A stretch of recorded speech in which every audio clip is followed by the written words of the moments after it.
ओम शांति। 9 जुलाई 2014। साकार महावाक्य। बाबा कहते, मीठे बच्चे, दुख हरता सुख करता एक बाप है, वही तुम्हारे सब दुख दूर करते हैं।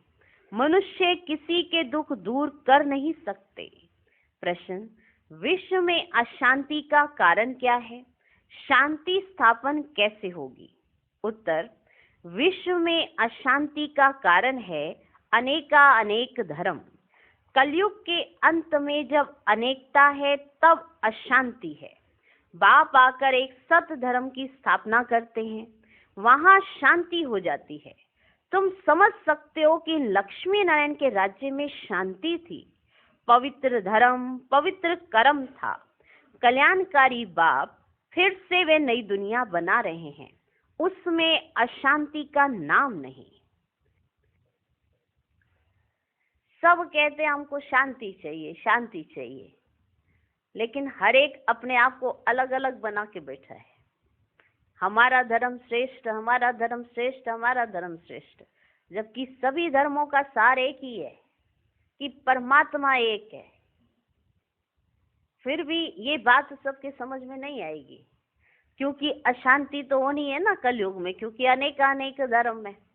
तो जब एक सत्य धर्म की स्थापना करने बाबा आते हैं और उस सत्य धर्म की स्थापना बाबा कर देते हैं, तो होती है शांति। शांति अभी तो मनुष्य ने बना दिए ना, बहुत सी चीजें मनुष्य की बनाई हुई है, ये ऐसा ये वैसा, एक ही धर्म के कई पार्टीशन भी है। ऐसा क्यों? क्योंकि अशांति होनी है। एक ही धर्म में कई पार्टीशन हो गए, धर्म में एक, पार्टीशन अनेक, क्योंकि अशांति होनी है।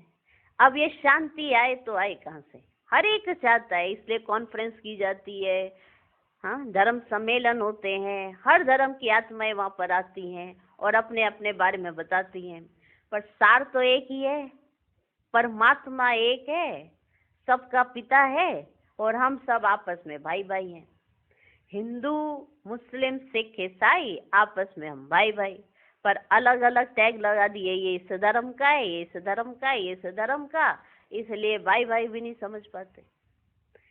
इसलिए बाबा ने हम बच्चों को समझाया कि आत्मा रूप में देखो तो तुम्हें पता पड़ेगा, ये तो दे लेने के बाद धर्म बन गए। तो फिर सब धर्म अलग अलग हो गए और कर्म भी सबके अलग अलग, कर्म कांड भी सबके अलग अलग हो गए, और कर्मों के हिसाब से ही सारी गति होती है। सतयुग में कर्म करते हैं तो कर्म बनते हैं, और कलयुग में क्या करेंगे? कर्म विकर्म बन जाते हैं। पर संगम पर जो करेंगे ना, और सुकर्म करेंगे, तब जब बाप की श्रीमत पर मान चले। अब श्रीमत पर कितना चलते, हर एक अपना अपना तो जानता है, पर बाबा आया है सत्य धर्म की स्थापना करने, क्योंकि बाबा जानता है ना बच्चे क्या चाहते हैं, शांति। शांति चाहते हैं। घर में भी हर एक चाहता है ना, मेरे घर में शांति बनी रहे। कारण ढूंढते रहते हैं कि ये कारण है मेरे घर में अशांति है, ये कारण मेरे घर में अशांति है, पर निवारण कौन ढूंढेगा? क्योंकि ये कलयुग है ना, तो चारों तरफ अशांति अशांति है, और शांति स्थापन करने एक बाप आया है। और शांति स्थापन ही तभी होगी जब एक धर्म की स्थापना हो जाएगी, सब एक हो जाएंगे। ये सब चाहते हैं सब एक हो जाए, पर एक हो ना सके, क्योंकि सब अपने आप को अलग अलग तो समझते ही है ना। तो अनेक धर्म और अशांति अशांति। तो बाबा ने बताया, बच्चे मैं ही हूँ दुख हरता सुख करता। मैं किसी को दुख नहीं देता हूँ, सुख जरूर देता। मैं दुख हर लेता हूँ, मैं किसी को दुख नहीं देता हूँ। क्योंकि मनुष्य कहते हैं ना, दुख और सुख तो भगवान ही देता है, भगवान किसी को दुख नहीं देता है। ये हमारे कर्म है जिस पर मान हमको दुख होता है। हम ऐसे कर्म करे ही नहीं तो जो भविष्य में हमको दुख भोगने पड़े, क्योंकि जब कर रहे होते हैं तो उस समय एहसास नहीं होता है कि हम कुछ ऐसे विकर्म कर रहे हैं। जब उसका भुगतान करने का समय आता है ना, तब पता पड़ता है ये तो गलत काम हो गया। क्योंकि ऐसा कर्म होता कुछ समय के लिए, लेकिन भुगतान सारी उम्र करना पड़ता है, क्योंकि विकर्म बन गया ना। तो विकर्म की सजा तो फिर लेनी पड़ेगी। तो अभी बाबा ने हमको समझाया संगम पर कि अभी ऐसे कर्म करो बाप की याद में रहकर जो सुकर्म बन जाए, और इस सुकर्म के आधार पर तुम्हें 21 जन्मों की प्रारब्ध मिलती है। कितनी वंडरफुल बात है। देखो, एक जन्म का तप, एक जन्म की तपस्या कहो, यथार्थ समझ कहो, और 21 जन्मों की प्रारब्ध प्राप्ति है। कोई जास्ती मेहनत नहीं है, प्राप्ति जास्ती है, मेहनत जास्ती नहीं है। ये तो अगर सार समझ आ जाए ये सब चीजें किसके आधार पर चल रही है, कि आत्मा का पाठ पक्का हो जाए, तो कोई भी मेहनत नहीं है। सारी मेहनत इस शरीर को भूलने की है, और इस शरीर से संबंध जो जुड़े हुए हैं उनको बुद्धि से भूलने की है।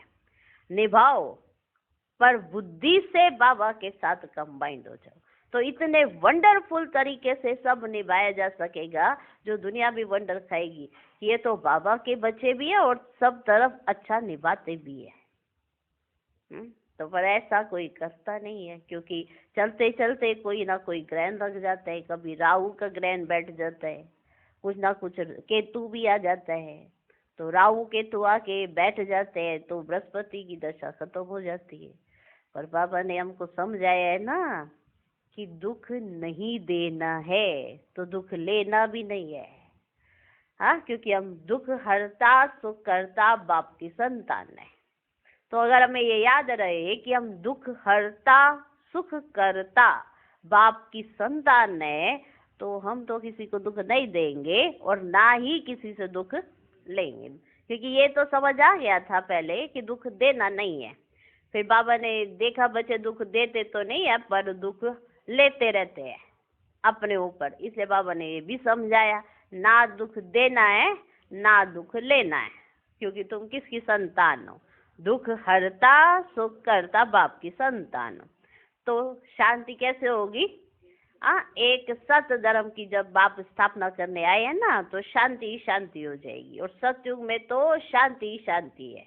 लक्ष्मी नारायण के राज्य में शांति होगी कि नहीं होगी? होगी ना, तो वहाँ तो शांति शांति है। तो ये बाबा हमको समझाते, अभी डिटेल में बाबा के महावाक्य सुनते हैं। चले, सभी तैयार हैं? हाँ, क्योंकि आत्मा तैयार होनी चाहिए, ऐसे नहीं शरीर को तैयार करना है। शरीर को तैयार करके तो सारे आ जाते हैं। हाँ, आत्मा को तैयार करके कौन आता है? आत्मा। चल चले, मुरली शुरू होने जा रही है, इतनी तैयारी अपने साथ होनी चाहिए। चलो चले। ओम शांति। रूहानी बाप बैठ रूहानी बच्चों को समझाते हैं। रूहानी बाप को ही ज्ञान का सागर कहा जाता है, ये तो बच्चों को समझाया है। बॉम्बे में भी बहुत सोशल वर्कर्स हैं, उनकी मीटिंग होती रहती है। बॉम्बे में खास जहाँ मीटिंग करते हैं ना, उसका नाम है भारतीय विद्या भवन। जहाँ मीटिंग होती है, सोशल वर्कर्स की मीटिंग होती है, उसका नाम है विशेष भारतीय विद्या भवन। अब विद्या होती है दो प्रकार की, एक है जिस्मानी विद्या जो स्कूलों कॉलेजों में दी जाती है, अब उसको विद्या भवन कहते हैं। जरूर वहां कोई दूसरी चीज है। अब विद्या किसको कहा जाता है ये तो मनुष्य जानते ही नहीं, ये तो रूहानी विद्या भवन होना चाहिए। इसका नाम क्या होना चाहिए? रूहानी विद्या भवन। विद्या ज्ञान को कहा जाता है। परम पिता परमात्मा ही ज्ञान सागर है, श्री कृष्ण को ज्ञान का सागर नहीं कहेंगे। शिव बाबा की महिमा अलग, श्री कृष्ण की महिमा अलग है।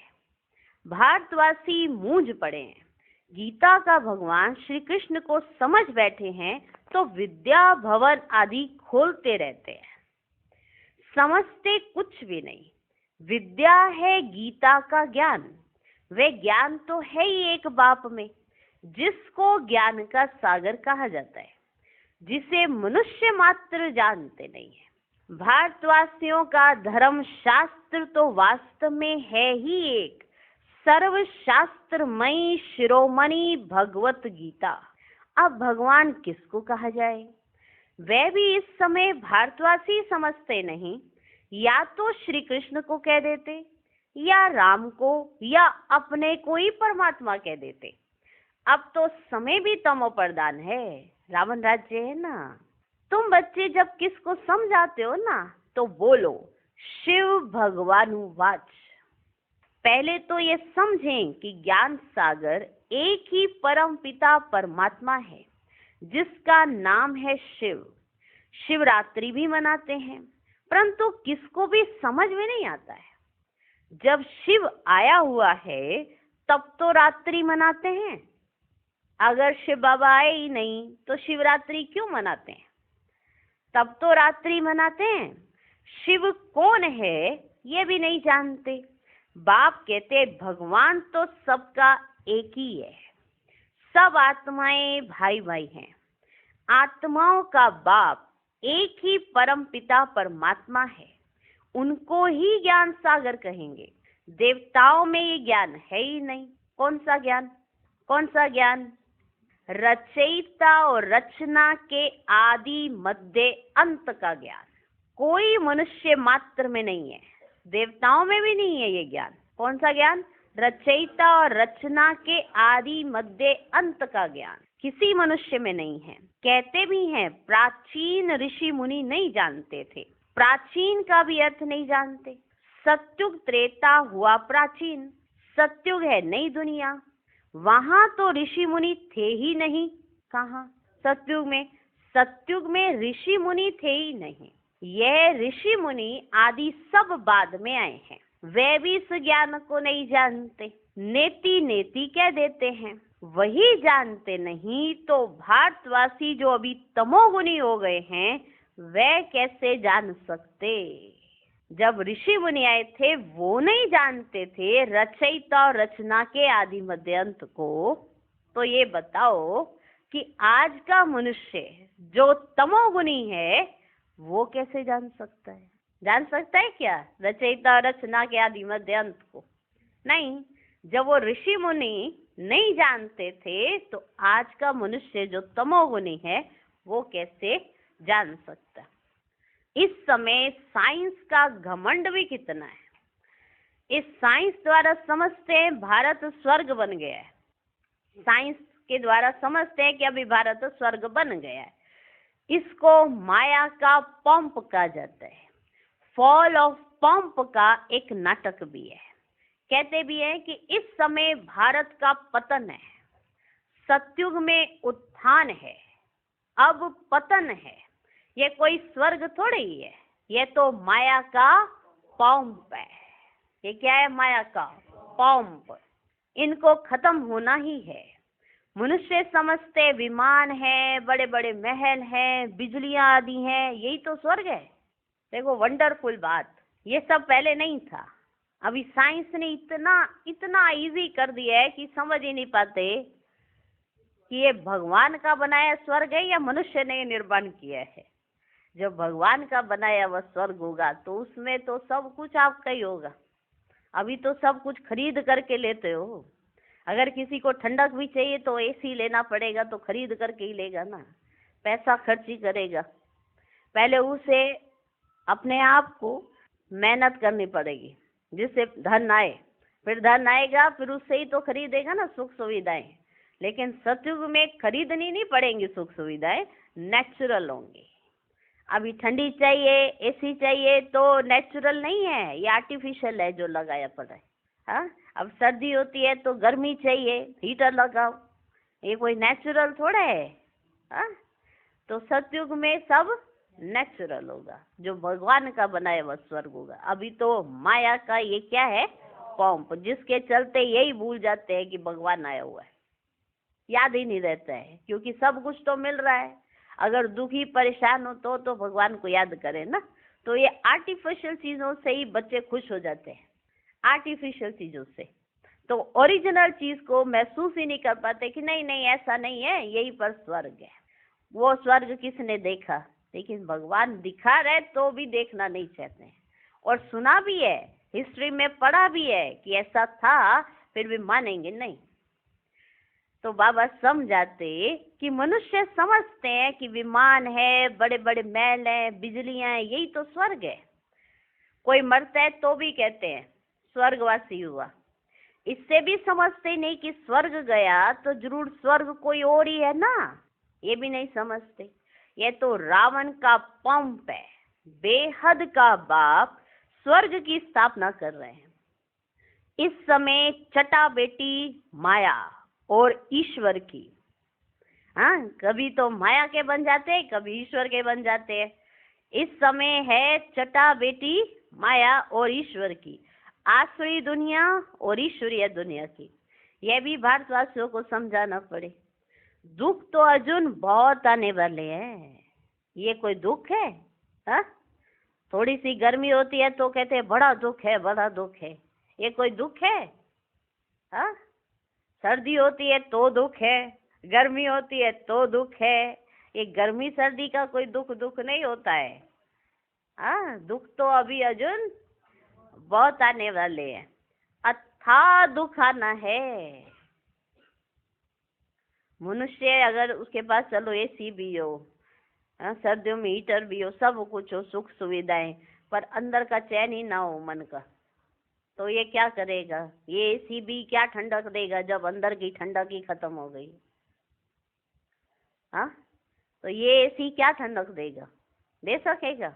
भले डल्लब का गद्दा हो, नींद तो आपको आनी है ना, आत्मा को। डल्लब के गद्दे ने थोड़ा नींद देनी है। भले डल्लब का गद्दा हो, इधर उधर उधर इधर होते रहेंगे। कारण आत्मा परेशान है, आत्मा परेशान है। अब डल्लब का गद्दा तो परेशान नहीं है, अब एसी तो परेशान नहीं है, वो तो अपना कार्य कर रहा है, साधन तो अपना कार्य कर रहा है, पर आत्मा को सुख शांति नहीं है। तो सतयुग में आत्मा भी सुख शांति में रहती है और प्रकृति भी सुख शांति में रहती है। हाँ, अभी तो सब चीजें आर्टिफिशियल है ना, तो समझ ही नहीं आता है कि स्वर्ग कौन सा स्वर्ग होगा जो भगवान स्थापन करेगा। तो दुख तो अर्जुन अभी बहुत आने वाले हैं, अथाह दुख होना है।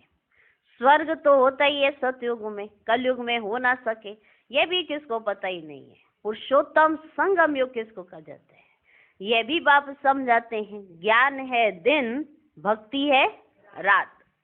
अंधियारे में धक्के खाते रहते हैं। भगवान से मिलने के लिए कितने वेद शास्त्र आदि पढ़ते हैं। ब्रह्मा का दिन और रात, सो ब्राह्मणों का दिन और रात। सच्चे मुखवंशावली ब्राह्मण तुम हो, सच्चे मुखवंशावली ब्राह्मण तुम हो। वे तो है कलयुगी कुखवंशावली ब्राह्मण, तुम हो पुरुषोत्तम संगम युगी ब्राह्मण। ये बातें और कोई नहीं जानते। ये बातें जब समझे तब बुद्धि में आए कि हम क्या कर रहे हैं। जब ये बातें समझ में आए ना, तो भी बुद्धि में आ जाए कि हम क्या कर रहे हैं। भारत सतो प्रधान था, जिसको स्वर्ग कहा जाता है, तो जरूर ये नर्क है। तब तो नर्क से स्वर्ग में जाते हैं, वहां शांति भी है, सुख भी है, लक्ष्मी नारायण का राज्य है ना। तुम समझा सकते हो मनुष्यों की वृद्धि कैसे कम हो सकती है, अशांति कैसे कम हो सकती है। अशांति है ही पुरानी दुनिया कलयुग में, नई दुनिया में है ही शांति होती है। स्वर्ग में शांति शांति है ना, उनको ही आदि सनातन देवी देवता धर्म कहा जाता है। हिंदू धर्म तो अभी का है, इनको आदि सनातन धर्म नहीं कह सकते। किसको? हिंदू धर्म को। यह तो हिंदुस्तान के नाम पर हिंदू कह देते हैं।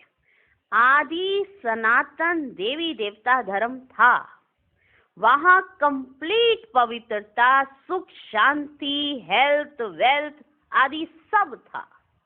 अभी पुकारते हैं हम पतित हैं, हे पतित पावन आओ। अब प्रश्न उठता है, पतित पावन कौन? कहते पतित पावन आओ। अब प्रश्न है, पतित पावन कौन? श्री कृष्ण को तो नहीं कहेंगे। पतित पावन परम पिता परमात्मा ही ज्ञान का सागर है, वही आकर पढ़ाते हैं। ज्ञान को पढ़ाई कहा जाता है, सारा मदार है गीता पर। अभी तुम प्रदर्शनी, म्यूजियम आदि बनाते हो ना बच्चे, लेकिन अभी तक बीके का अर्थ नहीं समझते। अभी तक बीके का अर्थ नहीं समझते। समझते हैं ये कोई नया धर्म है। हाँ, उनको ये पता नहीं है ये बीके क्या होता है। हाँ, ये बीके का क्या अर्थ है, वो समझते ये भी कोई नया धर्म अभी निकला है। ऐसा समझते हैं, समझते ये कोई नया धर्म है। सुनते हैं, समझते कुछ नहीं। बाप ने कहा है बिल्कुल ही तमो प्रधान पत्थर बुद्धि है। इस समय साइंस घमंडी भी बहुत बन गए, साइंस से ही अपना विनाश कर लेते हैं। तो पत्थर बुद्धि कहेंगे ना बच्ची, पारस बुद्धि थोड़े ही कहेंगे। बॉम्ब शादी बनाते अपने विनाश के लिए, ऐसे नहीं शंकर कोई विनाश करता है, नहीं, इन्होंने अपने विनाश के लिए सब बनाया है।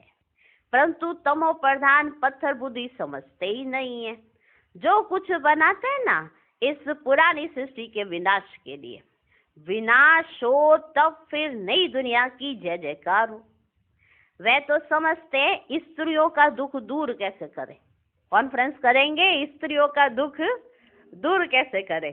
परंतु मनुष्य थोड़े किसका दुख दूर कर सकते हैं। दुख हरता सुख करता तो एक ही बाप है। होती है ना इस पे कॉन्फ्रेंस, हाँ, आजकल कितनी कॉन्फ्रेंस होती है, स्त्रियों का दुख कैसे दूर किया जाए। स्पेशल कॉन्फ्रेंस की जाती है कि स्त्रियों को बहुत दुख रहता है, बहुत कष्ट देखना पड़ता है, तो ये एक टॉपिक बन जाता है कि स्त्रियों का दुख कैसे दूर किया जाए। परंतु मनुष्य थोड़े ही किसका दुख दूर कर सकते हैं। दुख हरता सुख करता तो एक ही बाप है। देवताओं को भी नहीं कहेंगे। श्री कृष्ण भी देवता हो गया, भगवान नहीं कह सकते, ये भी समझते नहीं। जो समझते हैं वे ब्राह्मण बन औरों को भी समझाते रहते हैं। जो समझते हैं फिर वे औरों को भी समझाते रहते हैं। जो राज्य पद के अथवा आदि सनातन देवता धर्म के हैं वे निकल आते हैं। लक्ष्मी नारायण स्वर्ग के मालिक कैसे बने, क्या कर्म किया जो विश्व के मालिक बने। लक्ष्मी नारायण स्वर्ग के मालिक कैसे बने, इन्होंने ऐसे क्या कर्म किए जो ये विश्व के मालिक बन गए। हाँ, ये बाहर में पूछने से पहले अपने अंदर भी हर ब्राह्मण को पूछना चाहिए कि लक्ष्मी नारायण ने ऐसा क्या पुरुषार्थ किया जो ये विश्व के मालिक बन गए। फिर दुनिया से भी पूछेंगे ना तभी कि इन्होंने ऐसा क्या कर्म किया जो ये विश्व के मालिक बन गए। इस समय कलयुग अंत में तो अनेक अनेक धर्म है, तो अशांति है। नई दुनिया में ऐसे थोड़े ही होता है। अभी यह है संगम युग, जबकि बाप आकर राजयोग सिखलाते हैं। बाप ही कर्म अकर्म विकर्म की नॉलेज सुनाते हैं। आत्मा शरीर लेकर कर्म करने आती है ना शरीर में, किस लिए, क्या करने आती है, शरीर क्यों लेती है आत्मा, कर्म करने के लिए। सत्युग में जो कर्म करते वे अकर्म हो जाते हैं, वहां भी कर्म होता नहीं है, दुख होता ही नहीं है। कर्म अकर्म विकर्म की गति बाप ही आकर अंत में सुनाते हैं। मैं इनके बहुत जन्मों के अंत के भी अंत में आता हूँ, इस रथ में प्रवेश करता हूँ। अकाल मूरत आत्मा का ये रथ है। सिर्फ एक अमृतसर में नहीं, सभी मनुष्यों का अकाल तख्त है। आत्मा अकाल मूरत है, ये शरीर बोलता चलता है। अकाल आत्मा का यह चैतन्य तख्त है। अकाल मूरत तो सभी हैं, बाकी शरीर को काल खा जाता है। आत्मा तो अकाल है, तख्त तो खलास कर देते हैं।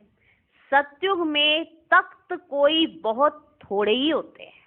तख्त माना शरीर, वहां आत्माएं थोड़ी रहती है। सत्युग में तख्त कोई बहुत थोड़े ही होते हैं। इस समय करोड़ों आत्माओं के तख्त हैं। अकाल आत्मा को कहा जाता है। आत्मा ही तमो प्रधान से सतो प्रधान बनती है। मैं तो एवर सतो प्रधान पवित्र हूँ। किसने कहा?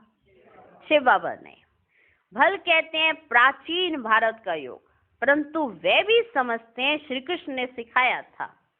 गीता को ही खंडन कर दिया है, जीवन कहानी में नाम बदल दिया है, बाप के बदले बच्चे का नाम डाल दिया है। शिवरात्रि मनाते हैं, परंतु वे कैसे आते हैं ये जानते ही नहीं है। शिव है ही परम आत्मा। उनकी महिमा बिल्कुल अलग है, आत्माओं की महिमा अलग है।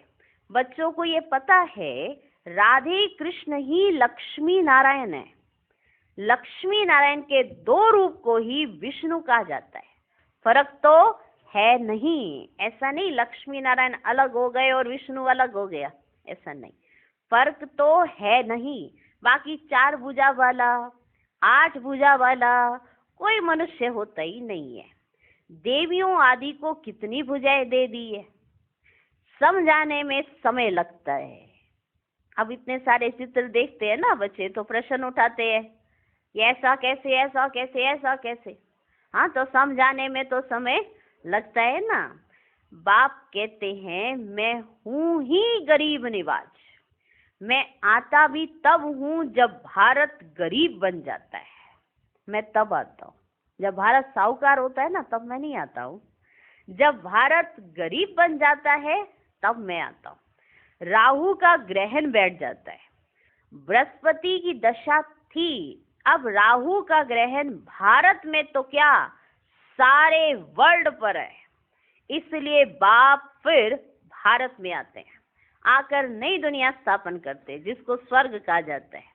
भगवान उवाच मैं तुमको राजाओं का राजा डबल सिरताज स्वर्ग का मालिक बनाता हूँ। नशा चढ़ता है कि भगवान हमको क्या बनाते हैं, डबल सिरताज राजाओं का राजा बनाता हूँ। 5000 वर्ष हुआ जबकि आदि सनातन देवी देवता धर्म था, अभी वह है ही नहीं, तमो प्रधान हो गए ना।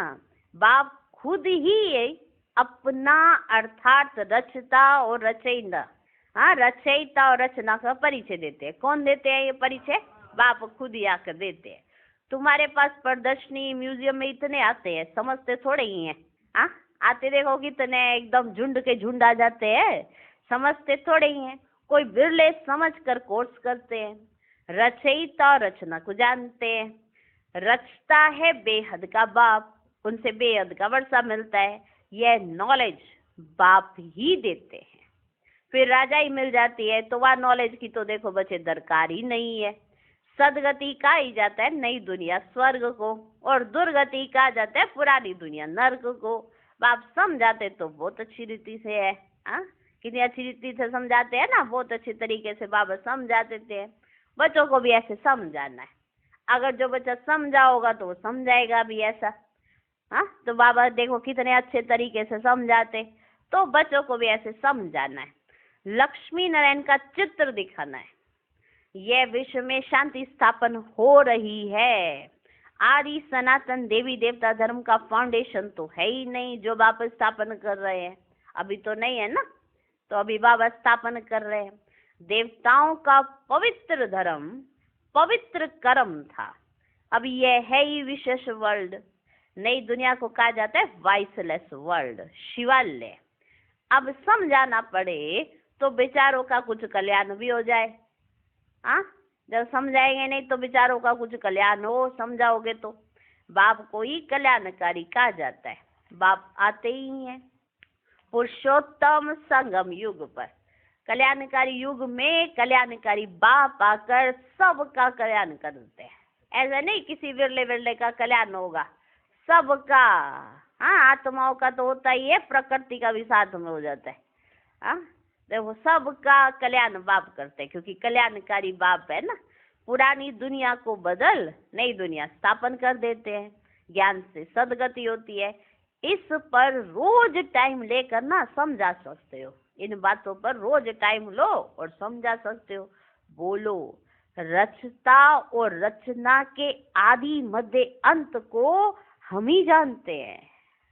बोलो इतने नशे से तो दूसरा कोई सुनने भी आएगा ना। अब नशे से नहीं बोले आओ सुनाए, हाँ, खुद ही इतने ढीले होंगे तो सुनने वाला कोई आएगा ही नहीं, इतने ढीले होंगे तो। बोलो, रचता रचना के आदि मध्य अंत को हम ही जानते हैं। ये गीता का एपिसोड चल रहा है जिसमें भगवान ने आकर राजयोग सिखाया है, डबल सिरताज बनाया है। ये लक्ष्मी नारायण भी राजयोग से ये बने हैं। इस पुरुषोत्तम संगम युग पर बाप से राजयोग सीखते हैं, बाबा हर बात कितना सहज समझाते हैं। अच्छा, मीठे मीठे सिकिलधे बच्चों प्रति माता पिता बाप दादा का याद प्यार और गुड मॉर्निंग। रूहानी बाप की रूहानी बच्चों को नमस्ते। हम रूहानी बच्चों की भी रूहानी बाप को नमस्ते नमस्ते नमस्ते। Good morning good morning good morning. धारणा के लिए मुख्य सार। पहला पॉइंट, राजयोग की पढ़ाई सोर्स ऑफ इनकम है, क्योंकि इससे ही हम राजाओं का राजा बनते हैं। ये रूहानी पढ़ाई रोज पढ़नी और पढ़ानी है। दूसरा पॉइंट, सदा नशा रहे कि हम ब्राह्मण सच्चे मुखवंशावली हैं। हम कलयुगी रात से निकल दिन में आए हैं। यह है कल्याणकारी पुरुषोत्तम युग। इसमें अपना और सर्व का कल्याण करना है। आज का वरदान, सर्व पदार्थों की आसक्तियों से न्यारे अनासक्त प्रकृति जीत भव। अगर कोई भी पदार्थ कर्मेंद्रियों को विचलित करता है, अर्थात आसक्ति का भाव उत्पन्न होता है, तो भी न्यारे नहीं बन सकेंगे। इच्छाएं ही आसक्तियों का रूप है। कई कहते हैं इच्छा नहीं है लेकिन अच्छा लगता है, तो यह भी सूक्ष्म आसक्ति है। इसकी महीन रूप से चेकिंग करो कि यह पदार्थ अर्थात अल्पकाल सुख के साधन आकर्षित तो नहीं करते हैं। यह पदार्थ प्रकृति के साधन है। जब इनसे अनासक्त अर्थात न्यारे बनेंगे, तब प्रकृति जीत बनेंगे। आज का स्लोगन, मेरे मेरे के झमेलों को छोड़ बेहद में रहो, तब कहेंगे विश्व कल्याणकारी। ओम शांति।